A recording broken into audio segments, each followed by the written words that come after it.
આ છે આપણે જે ભરભૂટ ગામ કે જ્યાં દર 18 વર્ષે મેળો ભરાય છે અને અહીં 3 મહાદેવના મંદિર છે.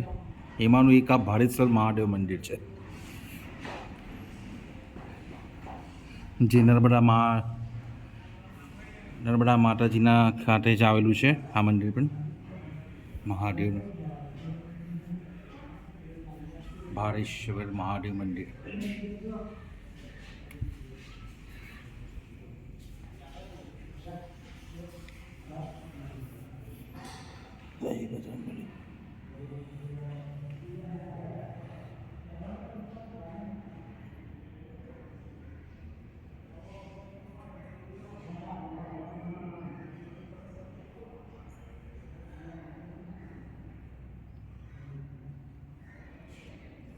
આ છે ભાડેશ્વર મહાદેવ મંદિર. મેઇન મંદિર